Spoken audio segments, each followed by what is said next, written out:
Leah, she's sitting in Antwerp behind the wheel of Zoom, and she's running the show, and she's trying to make it go smooth, and I hope it's going to be. So Leah, thank you for doing the job. I'd like to thank all of our participants for being week after week with us. It's not easy week after week, because usually a Holocaust program, I look around in internet, it's once in a month.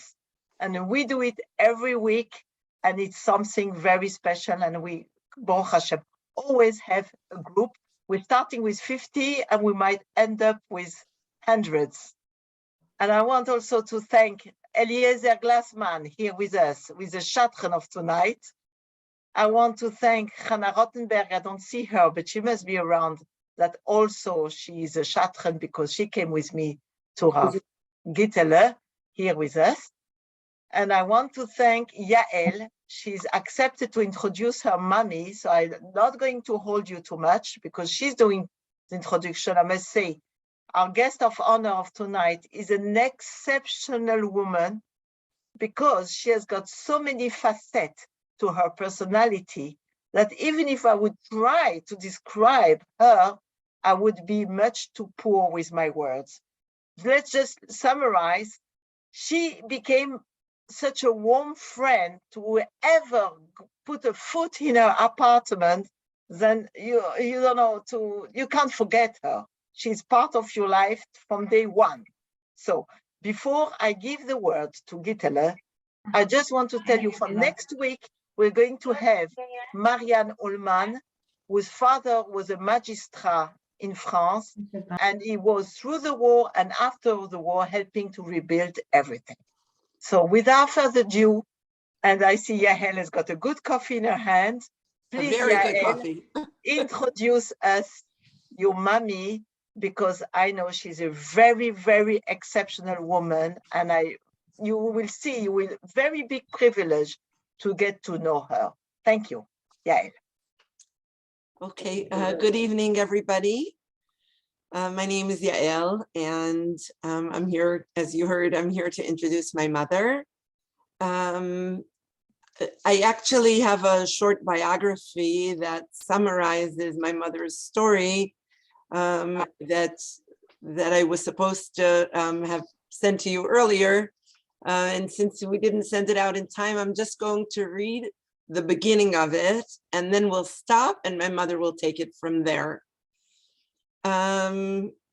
Gita, my mother, was born in 1927 in a town called Khust in the Carpathian Mountains. At the time, it was under the rule of Czechoslovakia. The town population was about 20,000, more than a third of whom were Jews. Her father was a Talmid Chacham and a Zionist, which was a rare combination in those parts, and he earned a respectable livelihood as a businessman. Her mother was the daughter of a rabbi, and she ran a fine household, managing the help and raising 3 well-groomed daughters in their Orthodox Jewish home. Gita, my mother, the youngest, enjoyed her schooling and spent her free time with her many friends, swimming in the river or climbing to the fortress on top of the mountain at the edge of town. It was a tranquil childhood. In 1939, Khust came under the control of Hungary, who acted as the long arm of the Nazis, and life changed abruptly. Jews were no longer allowed to attend schools, and for 5 years, the Jews of Khust lived in constant fear, not knowing when the next random anti-Semitic act would take place and what devastation it would bring. With their livelihood taken away, my grandmother was forced to rent out the bedrooms of their home to tourists, while the family members would need to find a corner of the house in which to lay down their head at night. In 1944, with the invasion of the Germans, the Jews of Khust were rounded up into a ghetto in town. 5 weeks later, they were loaded onto cattle cars and transported to Auschwitz, Birkenau, where they suffered hunger, cold, inhuman living conditions, and of course, constant fear of the next selection. My mother will now speak to you. Okay, Yael, should I put questions, or is it better that you see with your mommy the points that she's going to talk to? She'll take knows. it, and She then knows. we'll, if we see that things are, if she Okay. wants help, you know, or if we see the time is limited, then we'll jump in. Okay. Okay, Fine. but I think that from here, my mother should just begin. 1 minute, 1 minute. Sylvie, Yes, Giselle. anybody can ask me anytime questions. Yes. I appreciate questions. I believe that it's not easy understandable sometimes what I say, because the concepts are so difficult to understand. They don't exist in everyday life. So if there is a questionable issue, please ask me anytime. Okay. Fine. Interrupt me. Okay? So here I come. So we are in Auschwitz. We happened. So it so happened that when we first arrived in Auschwitz, my mother held on to my sister, one sister, Alti was her name, Alte Rocha, and she got selected among the young women who remained in Auschwitz. We didn't know what's going to happen, but my mother just happened to be next to my sister, and she held on to her. And then I came, I jumped down from the train which arrived in Auschwitz, Birkenau, and I joined them, and we were together. That's how it started. Thank God for that. My mother was 47 years old at that point, and almost all, I would say, almost all the mothers and people of her age, men, women, all mothers were taken away, and all fathers, most of the fathers were taken away. 90% of the people who arrived in Auschwitz were killed immediately that same day in the gas chambers. Okay. From the Hungarian Jews. From the Hungarian.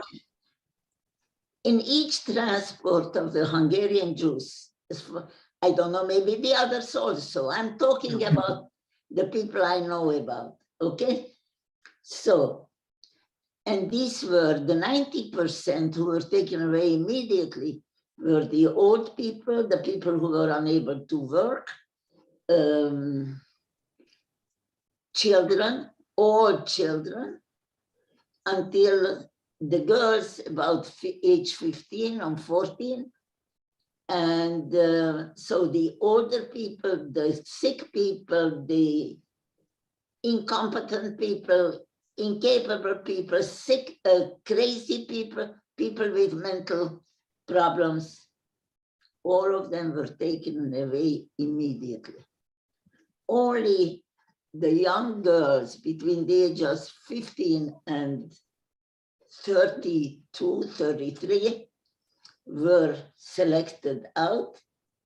And that's where my mother and my sister and I were, okay? So we'll talk about ourselves. I'm talking about ourselves, okay? I chose to talk.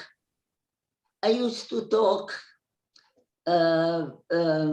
chronologically about my whole story from the occupation, Hungarian occupation on to the end, to the free Liberation. To the liberation. Okay, but there is no time for that. It's a long story. So I selected one typical day in our lives, in the life of my mother and my sisters, and my sister and me. And that day I'm going to talk about. It was pure chance what happened on that day. It wasn't anything that was typical of anything. So here we go. And I'll tell you the start of it. The start of it was that my mother and my sister and I were kept in Birkenau for 5 months. That was from the day, from Shavuot, Yom Shavuot, we arrived about Erev Shavuot or 2 days before Shavuot, around that time of the year. We came from Khust, and we arrived in Birkenau and we were selected, nothing unusual. And so my mother and we were together for 5 months in Birkenau, where we did not work, but every morning from 4 o'clock on, when we were woken to stand roll call. German, it's called Zählappell. In Hebrew, it's called Misdar. To be counted, to be given a piece of bread for the day, 200 grams of day, and to be counted and to be selected. As we were standing, each barrack in itself, there was a barrack and there was some space to stand Zählappell, to stand counting, up for counting. And after the Zählappell was over, every day at the Zählappell, a few girls, women, young women, were selected out to be taken to her or to their death. There was nothing especially wrong with these people, as they were selected by the SS who were walking next to them and looking at their faces. Nothing wrong with them. We didn't look like human beings at that time. We didn't have hair. Our hair was shorn off. We were hungry. We were cold. We were afraid all the time. And so they saw all of these conditions on our faces, and they picked a few out to take with them to the gas chambers. This was the routine of the day.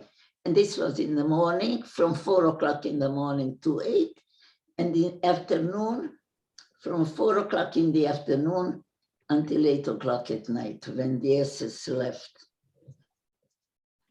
with a few korbanot, a few people Victims. chosen, a few victims. That's how the day went. And when we asked, we came around to have the strength to ask around us. Maybe there were people for a longer time already in Auschwitz. Why are we here? What are we doing here, actually? And what is this going to end in? And we were told that we are here. We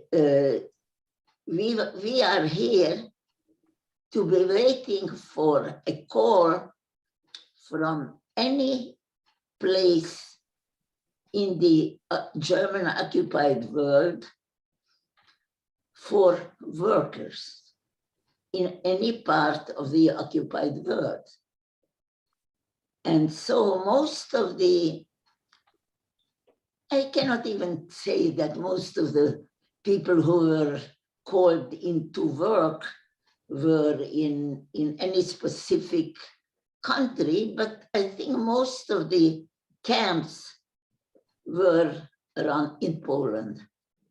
Okay, so I knew that this will end somewhere and we will be called, because new people kept arriving in Birkenau all the time, and they had to be placed somewhere, and we were occupying the camps already. We were occupying in the camp where I lived with my mother and sister and other Jewish girls and young women.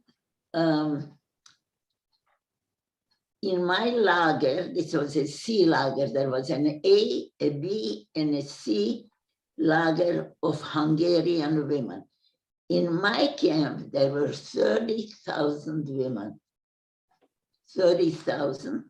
In every barrack, there were over 200, 210, 200, about 2,000, 1,200 women were sleeping in one camp, in one bed. No, I'm sorry, were sleeping. 1,200 women were staying in each barrack, and there were 27 barracks around to house us. Out of the 32 barracks, there were 2 toilets, community toilets. It's called in English, what is it called? Latrine. Latrines. And what this was is a regular barrack, just like every other barrack where women were sleeping. It looked the same way, but they had 4 tracks of little walls, maybe 30 centimeters wide, and I don't know, half a little 60 centimeters tall, with holes on a diagonal, holes, lots of holes.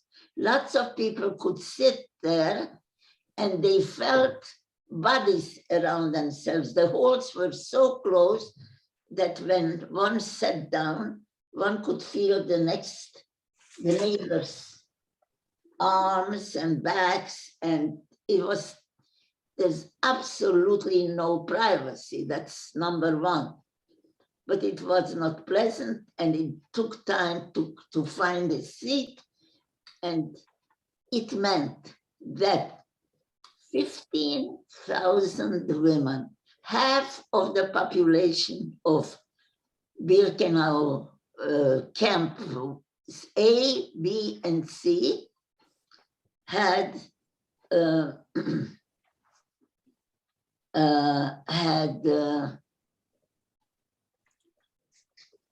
What?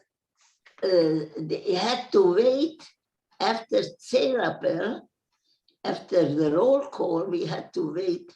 15,000 people had to wait to get into the toilets, okay? Because there were 2 latrines for 30,000 people and 2 washrooms for 30,000 women, where they wanted to have a drink of water or wash their face once a day, or just wash up or wash the dress, which they wore all together for 5 months, day and night. No underwear, just a dress, and there was nowhere to wash it. If we wanted to, we undressed totally. We took off that single dress, put it under cold water, and rubbed it a little bit, and that was washing, laundry day. Okay, all right, so that's how we lived here. And wasn't nice. And what was the worst of it was, now I'm coming to my story. When it came to the Zelappel, we were terrified of it because every day somebody was discovered by their eyes, by the SS's eyes, discovered for not being a perfect human being. So they were taken out to be killed that day. My mother was one of the prime candidates for this happening because she was 47 years old. And I was 17 and my sister was maybe 18, 19. And every day there was great what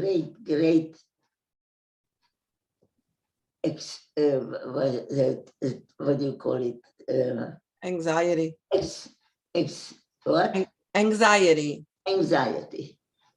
When there was a Zelappel, and this was twice a day. Okay. And these were the selections between Yom Kippur and the rest of the holidays. We knew that there were holidays because in our camp, there were no men. Only women were stationed there to sleep, and no men were there supervising or working. Nobody. No capos. We never met a capo. We never knew anybody like this. But every morning, a group of Jewish men in these Auschwitz, so-called Auschwitz uniforms that were striped with a little striped hat, they came in every day to work, to carry out, how do you call that? Maintenance. Oh, maintenance work. 30,000 people are 50% more people than were in my town, Hust, where there were at least 10 churches, and Lehavdil, 3 large Jewish Batei Knesset, and schools, and movie houses, and cafes, and 20,000 population.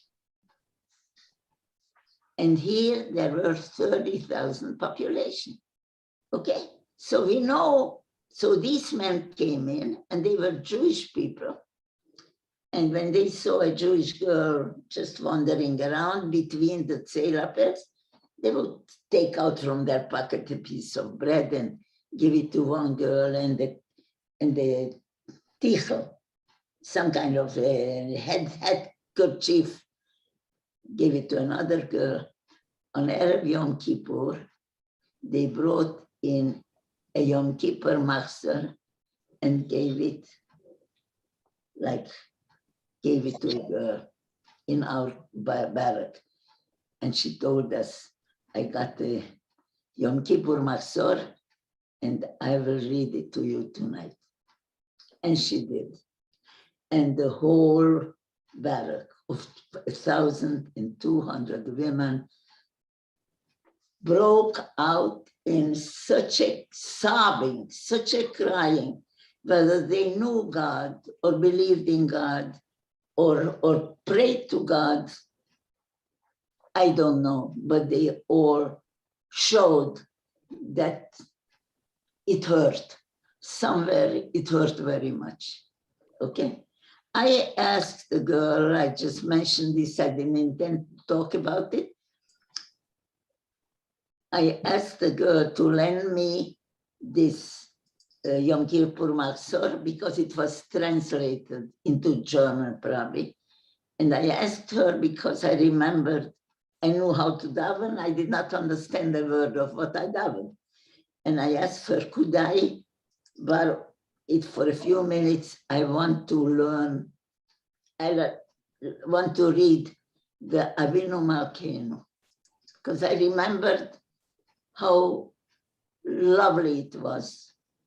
And she lent me the book, and I read one pasuk, and I learned it like a mantra. I learned it. Avinu malkeinu tehei hashah hazot shat rachamim beitz ratzon milfanecha. And I gave it back to her, and from then on, I kept saying tehei hashah hazot. And okay, Yom Kippur passed, and everything passed, and Simchas Torah passed. Oh, and between, in the middle, after Yom Kippur and the end of the holidays, there was a selection. This was a most unfortunate kind of selection. It was a selection in our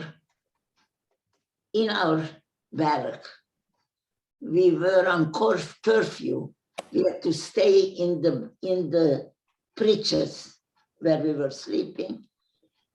And suddenly the SS burst in. They come in maybe 25, 30 of them.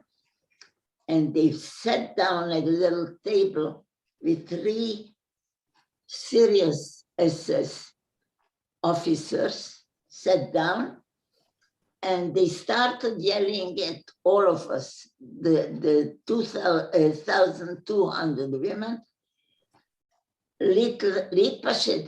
get undressed, take off your dress, put it under your sleeve, under your arm, hold your hands up, and walk in front of the SS. And quickly, everybody. And we go, and there's a big turmoil, a lot of confusion. And we don't see my mother. We lose my mother. She wasn't next to us. And my sister goes past the SS, and I go past the SS, and the SS who stands there, the young SS, the one who helped us get accommodated, told us to go into the breaches, okay? And we get there, and I asked my sister, and she asked me, where is mother? And I said, I don't know, did you see her? No, we didn't see her. Oy vey. And we look around and we look at those.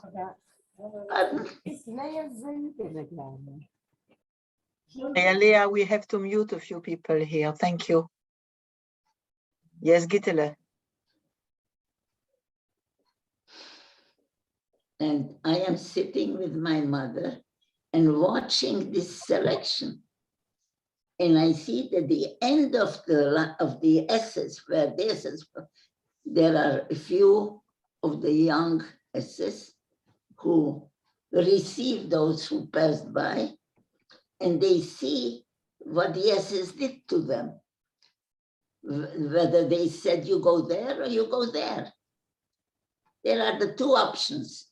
Either they go there in the breaches, or they go on the other side. And we look there, and we don't see my mother. Time passes, and suddenly we see everybody had passed. Everybody had passed. We see my mother. Okay. And there is tension, no end. And suddenly the SS get up, pick up the little table where the officers sat, put it together, take it outside. Those officers go outside, and we didn't see my mother. And then suddenly the SS open up 4 little rooms that are at the beginning of the barrack, are two little two little rooms. Yvette. And on this side, there are also two little rooms. One of them belonged to the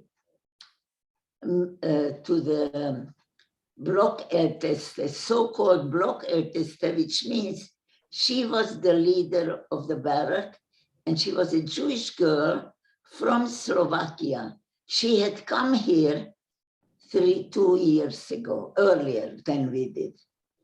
And they kept them here for the Hungarian Jewish women to be as supervisors of Hungarian Jewish women, where the other Slovakian 18-year-old kids were sent away to work, were killed, and these stayed here. And now we had 32 blocks, barracks, and all had a Slovakian Jewish woman supervisor. Okay, so this is as you come in to the barrack, to our barrack, there are two little rooms here, two little rooms there. That one, the Blockälteste's room, and this is her helper's room. And when everything is over, the selection was over, they open up those little rooms and let out altogether 500 out of the 1,200 women. Out of those, they picked out 500 young women, take them outside. The SS all went out and made in the street, made a chain holding on to each other. It was a big circle, each one holding each other. And then they opened up the chain and let in the 500 women who were selected out, and closed the chain again and begin marching down to the entry to our, or the exit from our camp. And we don't see my mother at all, and we don't see her. And we sit there shaking with fear, with tension. Suddenly, about 10 minutes later, my mother comes out from the Blockälteste's room, comes to us and breaks down crying, falling on on her children. And she says, Baruch Hashem, children, that I am still with you. What happened was, and this is typical for a selection. So my mother was naturally, when she was walking like this, and they saw her body, she was 47 years old. And here they can see clearly how she looks. And they selected her out, and they sent her into that little room. And my mother walks in, and there is somebody home, a relative of ours, also selected, also her age, about her age, with a daughter who was selected out. And my mother walks over to her and she says, Esti, come, let's look for a place to hide. And she says, I am not looking for a place to hide, because the SS will come and they will beat us. They will find us and beat us. And I don't want them to beat us. So my mother went along to look for a place to hide. And she found. On the corner there, like the corner there, there was a little vitrine, a little glass cabinet with knickknacks that the Blockälteste was entitled to select some furniture for herself. She had a room and she wanted a little cabinet and a table and a little chair and a bed maybe. That was there on the corner. My mother pulled away that cabinet, hid behind it in the little corner, pulled it back to herself and waited. And the SS came and opened the door to that room and let out those people who were selected, truly selected, and they left. All of them, all the 4 cabinets left, and they went into that circle of the SS and left. And my mother came out, and temporarily she was safe, but she was shaken, and we were shaken. And that was terrible. And when we, afterwards, the SS were gone, and we went out, and my mother and my sister and I sat down together, stood together, and we said, we cannot tolerate this any longer. We must get out of Auschwitz.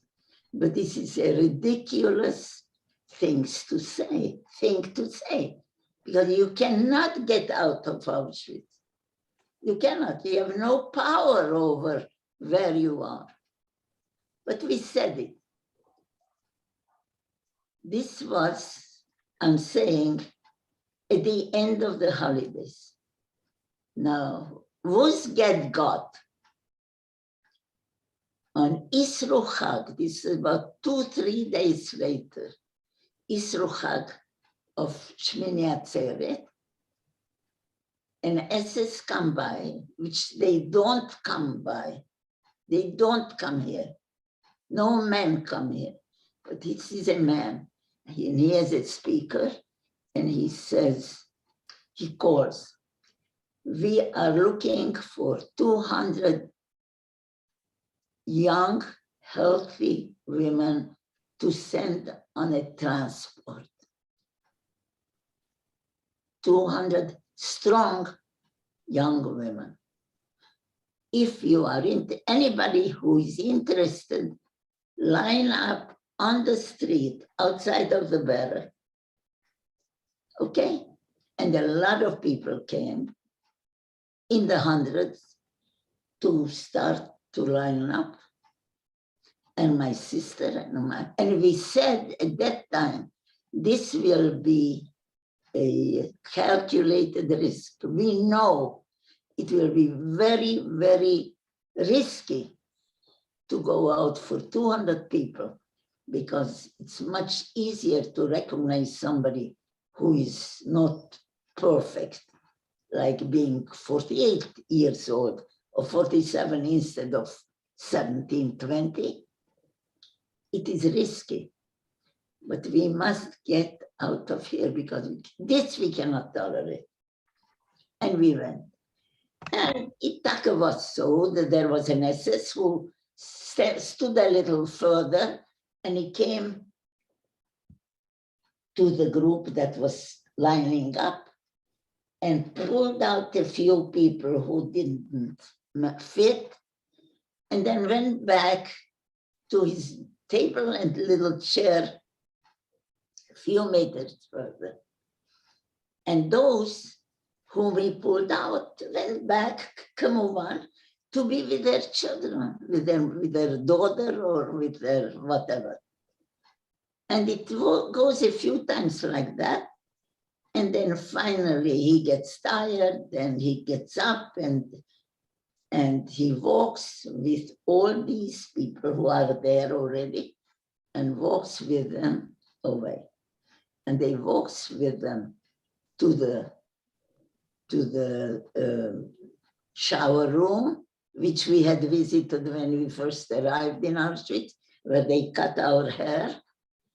And we went to the same place and we took a shower. It wasn't difficult to get undressed now, to be naked in front of everybody at the first time. We just didn't want to undress. But now we got used to it. We've been here 5 months. And then they sent us next door around the corner, all the 200 of us sit down to dry because we didn't have towels. So we just sat down naked, wet, in a big circle. And I keep saying the Tehei Hashazot and Ribbono Shel Olam, just give us that my mother should stay with us. And suddenly, and I keep saying, Mother is still with us. Mother is still here. And okay, so then I see the 3 SS come in and walk around this circle of naked women and point out to 8 women. They stand up and then they call them to go with them. And they go that way.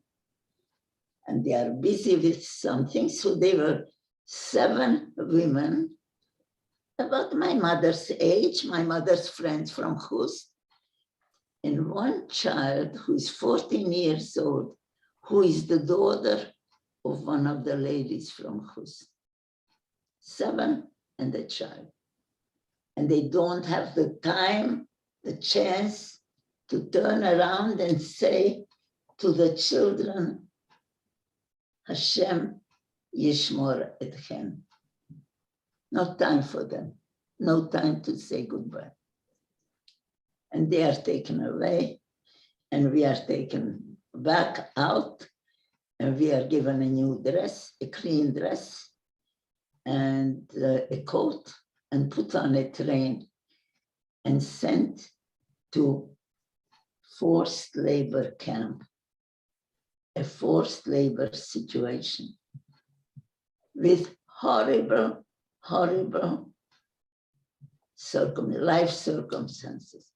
My mother would never have been able to survive 3 days in this place had she come to me.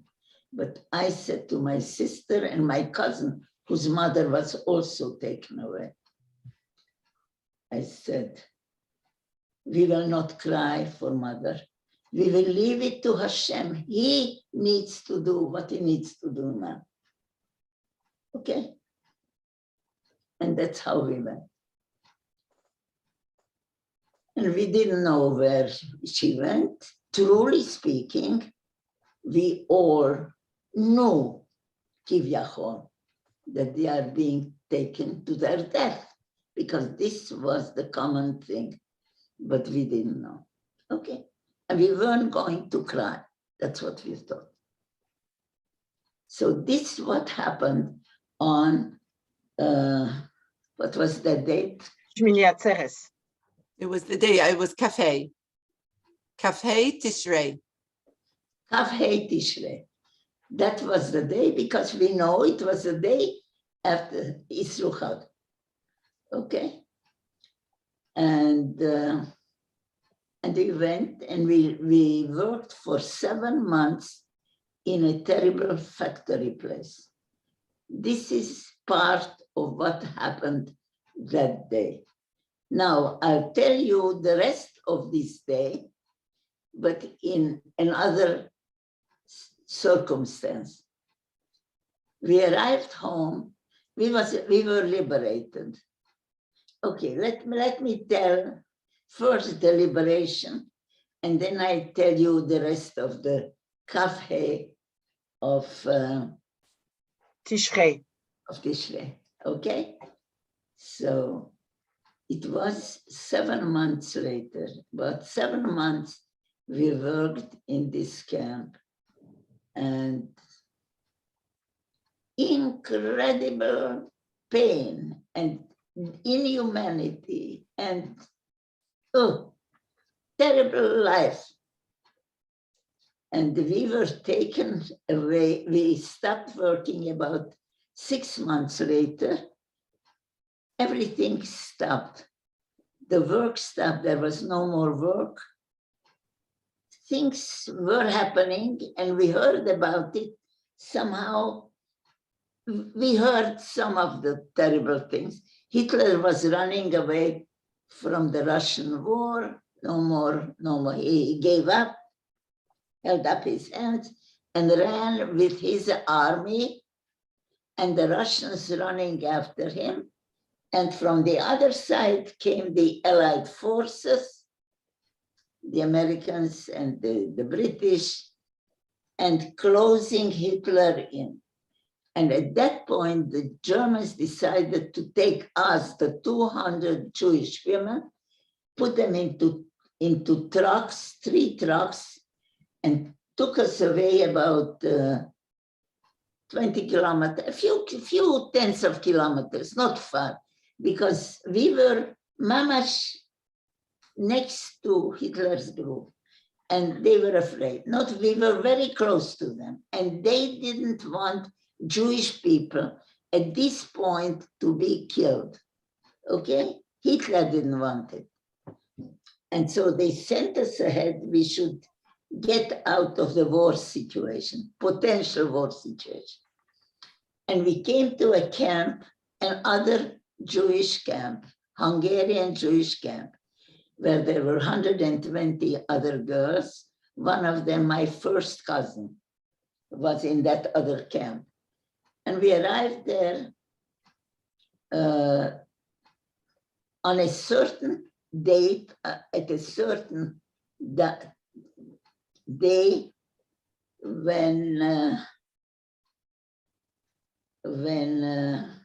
very close to the end of the war, maybe 3 days. So they took us on 2 days, they took us to work somewhere.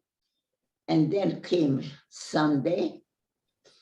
Sunday we did not work. We never worked on Sunday. And we stayed in the barracks. And about noontime on Sunday, beautiful May day, we hear whistling. Whistling means run out to line up for Zeelappe. And we run out to line up. It's a big, big field. We didn't see it, but now we saw it. Beautiful big field. And here is the place for the group to line up. And we try to line up.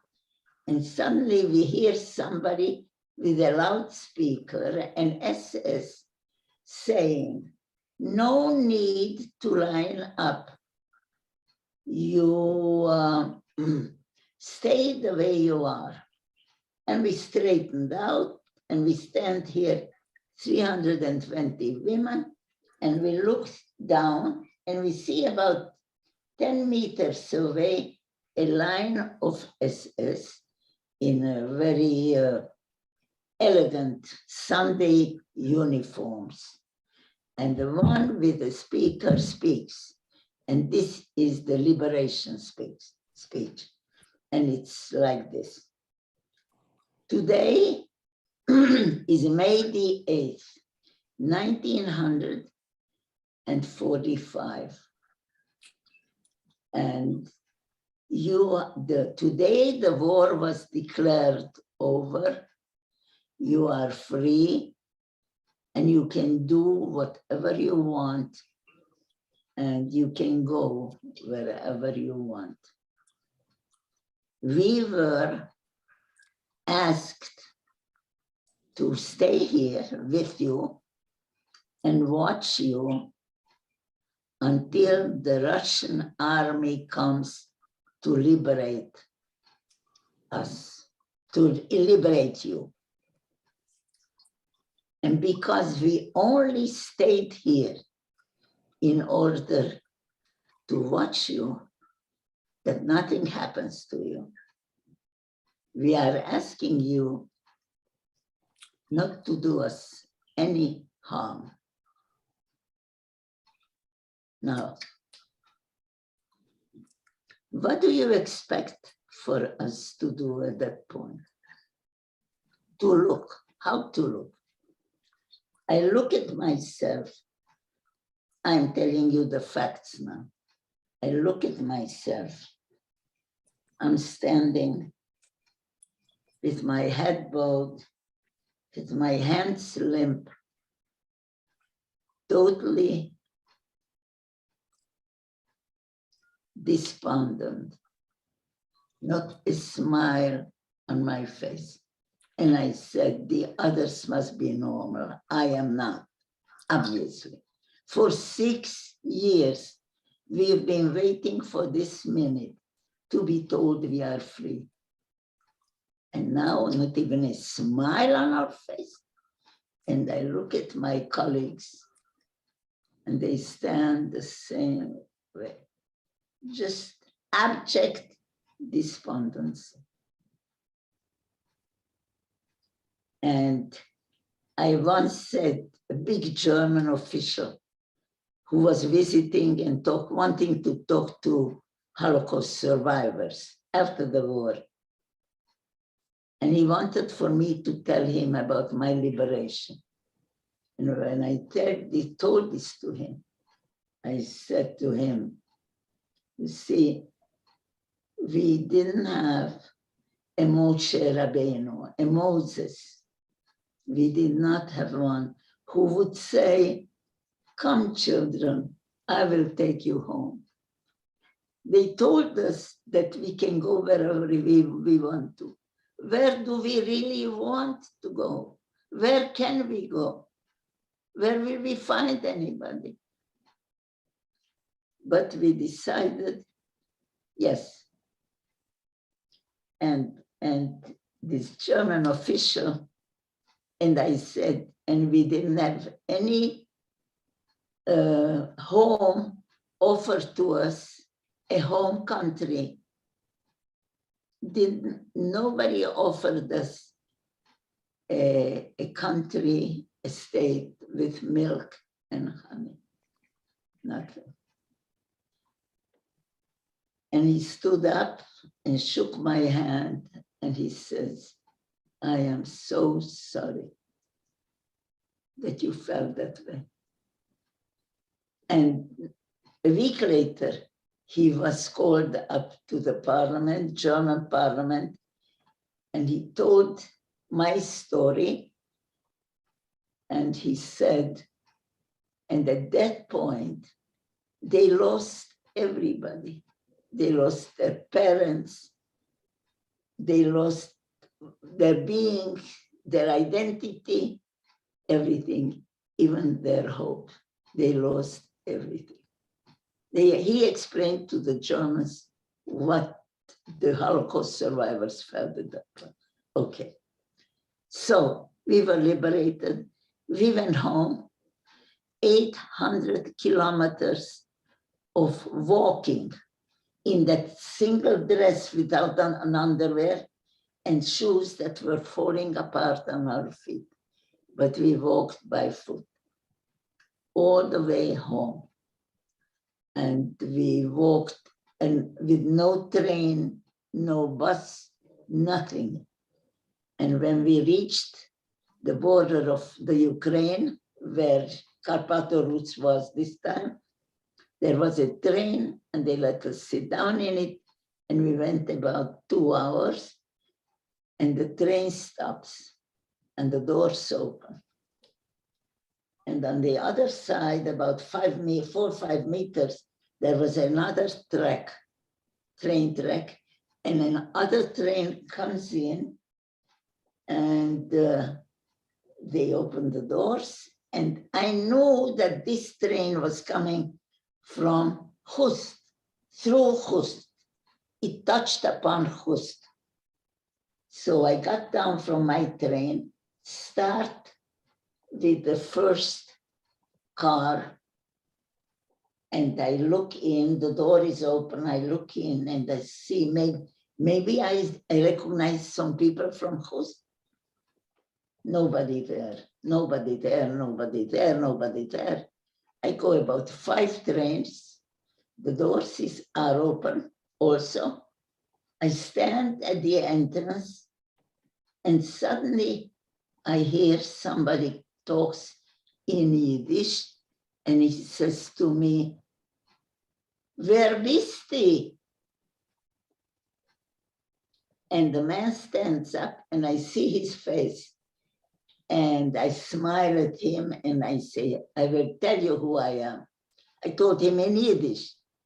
I said, "But I first tell you that I know who you are. You are Mr. Heinfeld from Hus."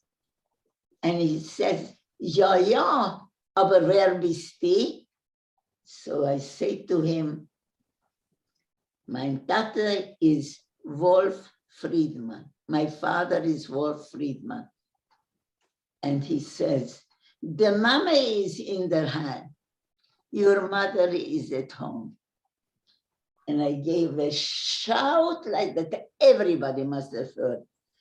So the man, the dear man, came out with all his belongings. He was going to Budapest on some business, obviously. He came over to us to bring us home to my mother because we couldn't have found her had he been gone alone. Okay. That's another part of the story. Now, a third part of the story of 25 of Tishrei continues. We were in Hust and around Hust a few weeks. My sister, who was snapped by the Germans the first day they arrived, also came home. My father did not come home, didn't show his face, didn't leave any sign everywhere that he's alive. But we were saying, if he were able to do it, he would have notified us immediately that he's alive or wherever he is. Okay, we decided, all of us, the 3 of us, 3 children, and my mother. My sister ran away a long time ago, Alti, because she could not live among Goyish people. She couldn't live. So she ran away to Romania and then she joined us, and after the holidays, when we didn't have where to be on the first Yom Tovim, after the Shoah, we decided to go to Germany to a DP camp where we would be living at least among Jewish people. Those people who came out of the concentration camps but didn't have the strength to go home because they knew they have nobody to see again in wherever they had lived before. Nobody lives anymore. And on the way there, we stopped in Czechia. But the first stop was, after we left Hust, was Budapest. That was a first, what do you call this? What do you call these places where refugee camp? In Budapest, they had a refugee place. Everybody who went westward had to pass that. And this is where we stayed. And my mother is sitting on a little metal bed. And there was beds with many. This is a big refugee place. And my mother is sitting on a bed. And the 3 of us are sitting on chairs near her, at her feet. And she's telling us the following story. The same day when my mother was taken away from us on Tishrei, the 25th,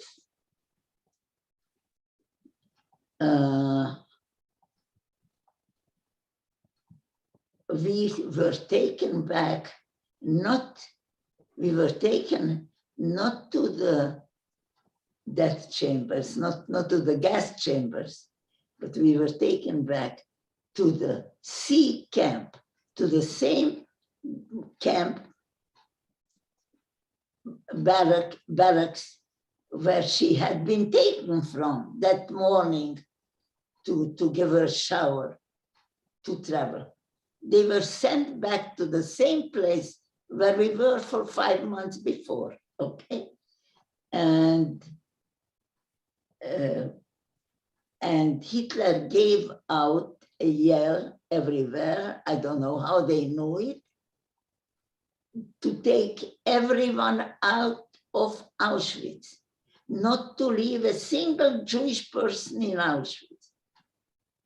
And so the Germans took groups of women, there was no selection, they didn't look at the person, just sent them out of Auschwitz so that when the Russians come, they shouldn't see what Hitler was doing here.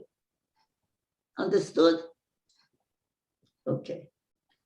And so they were there, and a young girl from Hust comes over to my mother, and there were a few other people from Hust, women, and she says to them, today, this afternoon, a man came over from the gypsy camp to the electrified wire, barbed wire here.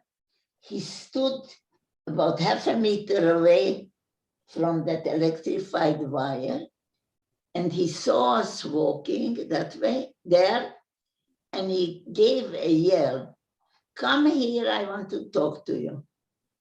And she went over, and the man said to her, "Can you help me? Can you tell me whether there were any people from Hust, Hungarian women from Hust, left in the C camp?" And she smiled at him and said, "There I can help you because I myself am from Hust." Okay. So this is what happened. Today, 200 Jewish men were brought back from where they worked for 5 months on 1 piece of bread a day in a coal mine. We worked very, very hard for 12 hours a day. The way he looked, this girl described, black, totally black face from coals that he couldn't wash down. Under his striped uniform, you could see that there was a skeleton. A skeleton there was, and nothing but bones. Not a drop of flesh on his bones. And then he said to her, 200 men who worked in the coal mine were brought back here. And 20 of those men are from Hust. And I am also from Hust.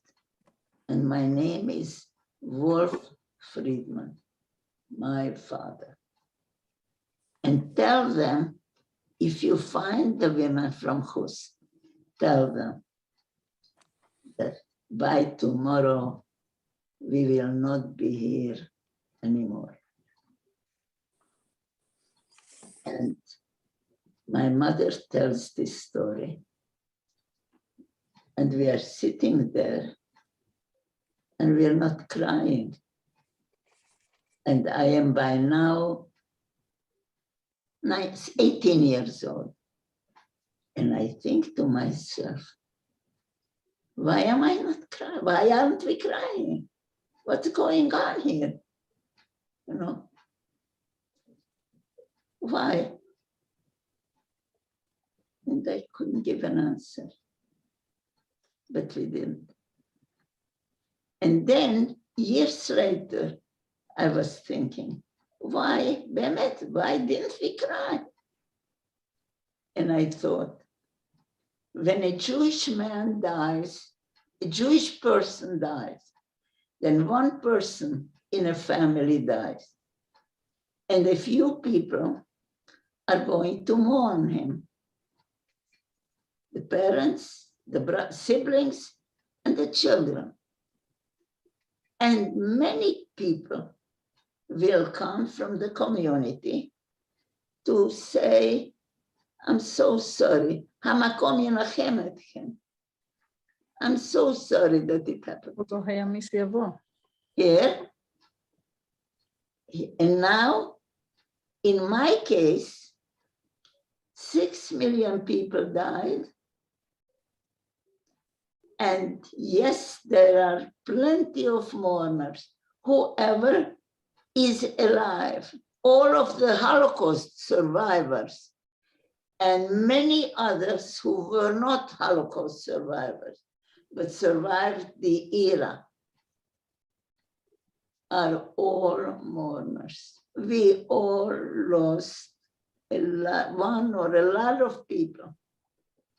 And there was not one person, no one who ever came over to us, either in our communities, the Goyim who lived there, with whom we lived for generations long. No one, not one came over to my mother. She had a business, everybody knew her, every Goy knew her. No one came to say, Mrs. Friedman, I'm so sorry that it happened to me. No one. No one. That's what happened on Kaf, what was it? Cafe. Kaf Tishrei. of Tishrei.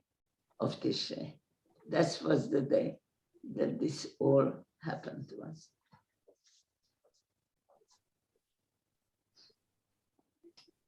Thank you for listening.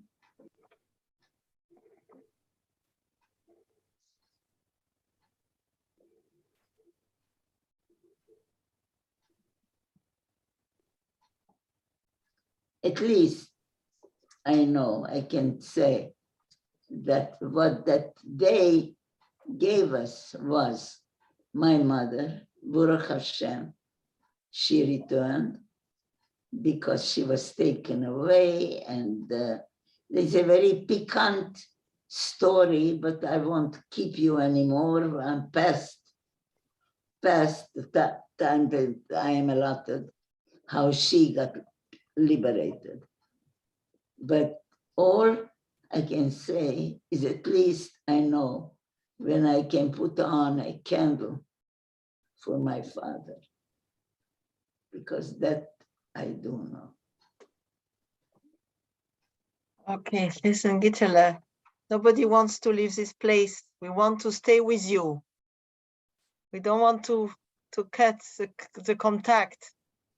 Wow, we all feel part of your story somehow. We are very, very moved. I want to say, we got a biography of how you recover after the war, that although you stopped school at 12 years old, in America, when you had already children, you went back to school and you managed to do a doctorate, a PhD in psychology. And you are a living proof that the Yid has got unique koiches, especially your generation, and we have so much to learn from you. I'm very grateful, Giselle, that you stayed with us. And I beg everybody, we will give your email address. We want people to stay in touch with you because this is so important, because now we are like one family. And Chayalea is going to put your biography in the newsletter. We have it in English, we have it in Hebrew, and we'll put your email address, and we want people to be in contact with you. And Hashem should give you koiches till 120 years, and I know you have so much nachas from your family, Giselle. I know you have beautiful children and grandchildren, and this is your consolation. This is what keeps you so strong. And invite you everybody to come visit Giselle in Yerushalayim. She'll give you a good coffee and she'll schmooze with you. And she's really unbelievable. It's so difficult I to cut. appreciate everybody who will do that. I wanted to, maybe if you want to give me 5 more minutes, I have a story of one person who showed me that he cared what happened. Yes, please. Okay. When we arrived, like mamash after the story that my mother told about my father, and we were in Budapest, 2 days later, 1 day later, we were in Prague because we were going to Germany to the UNRWA DP camps. And when we went to Prague, my mother got into a hospital for an examination. She was never examined. And they told her they must stay there and somebody must stay with her. And my 2 sisters were going to be the vanguard to Germany. But they were stopped at the border. You couldn't go any further. And we stayed in the border town of Cheb for 3 years until we could go to America. And my sister did go to Germany. And she got married to a nice Polish fellow. And that Baruch Hashem, nice family. They are here also. But I had the urge all along to study. You mentioned my studies. And other people who were alone stopped in Prague or in Budapest or in Satmar or wherever, joined the high school and went through high school and then college and so on. I didn't have that chance. I was with family, I had obligations. I had to make a living because we didn't have any money. So we stopped in Cheb, in that town, but I went straight to Prague. Somebody offered me a place somewhere behind the store where I can get a sofa and a shower, and I can live there and maybe go to school or go to work. So I went to Prague and I immediately looked for a job. I had to have a job. And I knew how to do something. I wasn't sure what it meant. And I found a job that suited me. And I was supposed to start to work on a Monday. Friday, I get a telephone and a young lady says to me, you're supposed to start work on Monday. Could you please do us a big favor? Come in to work on Saturday, because our secretary, who's manning the telephone, only the telephone, couldn't make it. She's sick, and we need somebody to answer the phone. And I said, I'm sorry, I cannot. You can't? Why not? It's not hard work. It's only manning the telephone. I said, no, I'm sorry, but I cannot do it. Is there a reason for it? I said, yes, there is a reason, but you wouldn't understand it. Okay. Hangs up. 5 minutes later, she calls and says, the manager of the place would like to speak to you. I said, yeah, it's fine, I'm coming.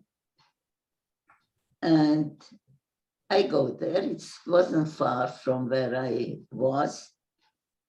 And I go up. I never saw the boss because a young girl, another person interviewed me for the job.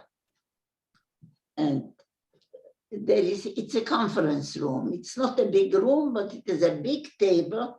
He stands on one end and I stand on another where I came in. He came in from another side and I'm standing on the other end of the table and he stands and I stand. And he says, I understand that we asked you to help us out and come to help with the telephone and that you refused to come. I said, correct. And he says, and can you tell me why? Is there a reason? I said, yes, there is a reason for it, but you really would not understand if I would tell you. He says, try me out. So I say to him, we are from Carpathia Rus. And we were religious people, religious Jews. And we're not allowed to work on Shabbat. And it's quiet, and I am, who am I to talk to such a boss of a big factory? So I didn't look at him. I look down when I talk, and then it's quiet. And I look up at him, and I see big tears coming down his face.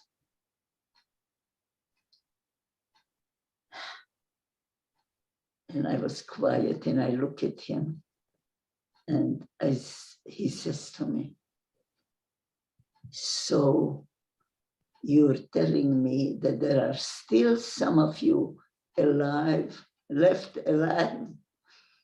I thought that they murdered all of you already.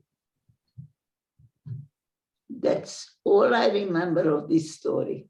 I don't remember how I got out. I know I didn't work for them. I didn't go to work the next day. Nothing do I remember anymore. Only I thought that he would be somebody who looked like the one person who would say, Yenachamonu. I am very sorry that you died, that you were all murdered. Garnished. Little, somebody is saying, my friend Shoshana Perl, that her late father-in-law was from Hust and his mother's name was Alte Rochel Weinberger Perl. Did she go from Hust to America? She could have been my mother. I mean, she was that age. And she had somebody in America, and she went to America during the Hungarians already, but she went from Hust to America to somebody. I'll ask her to be in touch with you because I don't want to hold everybody. But she's going to ask you personally. We will give your email address, Giselle. Oh, you're making my life so difficult. I can't stop. So I invite everybody now to talk with Giselle as much as you want. Giselle, hello. This is Cycowicz. Can I say hello? Hannah Rottenberg. Thank you, Mrs. Yael. Cycowicz. Yes, This is Honey Saffron Persoff sure, honey, from Barapa. from China. No, no, that's so. It was They are good absolutely friends, remember? to hear you. What? What? It was very moving to hear you. And you're Thank you. special as I would always expect you to be.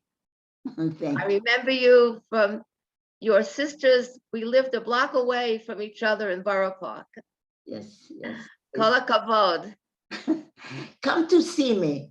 I would Okay, I love will. to see you. I speak Okay. about you. I know somebody who is related to you. What's her name? Esti. She lives in no, on the road to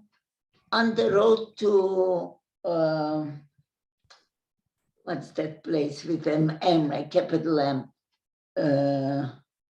Okay, I'll call you. You will talk about it. Go on, Okay. go on. Thank you very much, honey. I'm Okay. very glad. Hello, Giselle. Yes. This is Hannah Rothenberg speaking.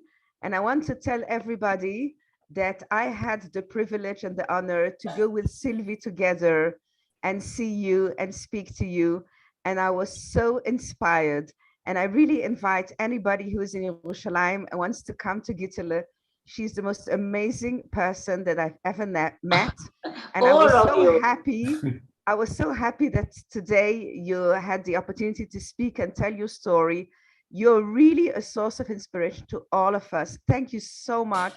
Thank you. We really when I think about what you did later with your life, it's amazing. It's amazing. And Hashem should give you really now in Yerushalayim, should have a lot of nachas and only joy from all your beautiful family. And Where do thank you live? I don't much. remember. Where? Amen. Amen. Amen. Where do you live? Thank you. Thank you Gita, very hi, much Gita. to all of you. Can I, Gita? I just also want to just thank you You so are much. less. You are. I've never met somebody. Yeah. I've never met anybody like you. Wait Gita, a and second. I I'm know so you. privileged. Of course, you know me, Gita. I'm so privileged to know you, and wow, this was incredible. As every single time I've You ever are met Les you and spoken Glassman, to you right? and been with you. Are Yeah, you? that's right, Isabel. I'm so. It was incredible tonight. Thank you. Thank you. Are you Les Glassman? Yeah. Yeah. I haven't seen you in a long time. So Gita, really, thank you very much. Thank you. Very special evening, special lady. Yeah. Oh, wow. I'm finished. I'm emotional. No words. Yeah, emotional. My tears are running down. Yeah. Thank you. It was very, very, Akoya. very moving. Very moving. Special koiches. Yeah.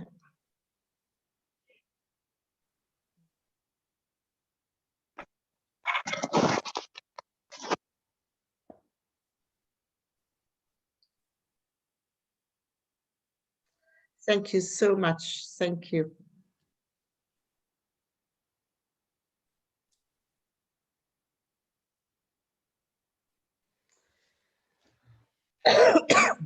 We want to hear more. We Yeah. don't want to leave.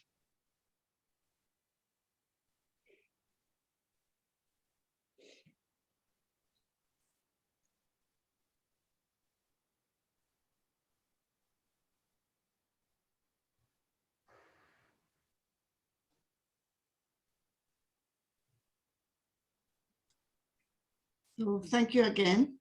Thank you Thank you. everyone who Thank you joined very us. much. I think we were all touched and we're speechless. I think that's exactly that. That's the koyach that you don't see anymore today. It's unbelievable. Yeah. And I just want to also thank you all for organizing this, and to Sylvie and Yeah. to that what you are all doing is just something absolutely incredible, and it's so important and it's unbelievable. Yeah.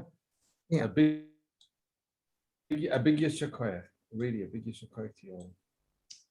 thank you. It's amazing how you find all these people. I just can't imagine where you find all these treasure hunts. It's that Sylvie was a Siyata Dishmaya. I don't know. I'm so touched. I'm speechless tonight. Yeah. Thank you. Thank you so much. Thank you, Jenny.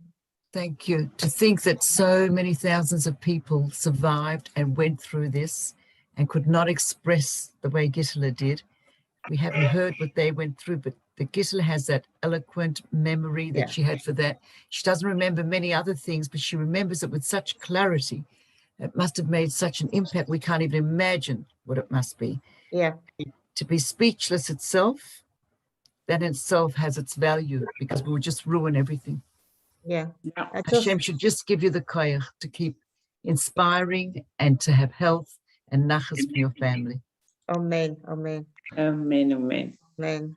It's special she can say it all because my father couldn't speak a word after the war. Nothing. I know nothing. Yeah. It's a koyach A lot of people couldn't speak after the war. Yeah. My family also didn't speak much after the war. I know nothing. Yeah. It's interesting whether the Italy spoke immediately after the war or it's something that it's of late. Yeah. Yeah, special, very special. Koyach of a human being is just unbelievable, incredible. The koyach of a human being. Yeah. The survival instinct is so huge that, And we vergalish to hear it all. I'm vergalish to hear more and more. It's, And then to pick up the pieces in the end, when all is finished, and to continue and start all over again. Yeah. Can you hear me? Yes, we hear you. Yes. I want to correct you. Maybe, I don't know. It isn't a survivor's instinct. I wouldn't call it that. It was just, I think the neshama has it in it to fight to the last bit of koyach to stay alive. It wants to be alive because it's good to be alive. I don't want to run and say, die, I've had it, now I have to die. Nothing like it. No, we were, I mean, one day I'll have a chance to tell you more. I will tell you about a terrible incident that we had, and I was sure it will cause my friends in the little camp to rebel. I was sure they will rebel today. I know I don't have the koyach in me to rebel. I would never do that. Provoke death, no. Life, only life. But when we walked out and the opportunity lent itself for a kid, it was toward the end of the war, and it was very, very cold and of coal, of ice on the floor.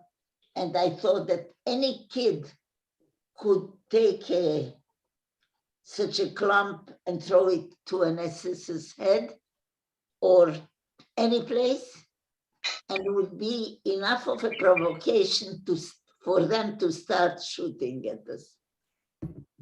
And it didn't happen. It did not happen.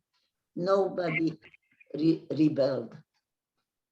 And when I told you the first time when I ever could speak, which was 50 years plus after the war ended, and people asked me, no tackle, why didn't they rebel? Because people who consider these events, these chances, would have liked for Jewish people to rebel. But I don't know whether it was a smart thing to rebel or not, but it doesn't matter. They didn't. We did not. And they asked us, no, why really? Why didn't you rebel? Kill at least one SS. And I remember saying, I don't know, maybe we wanted to live.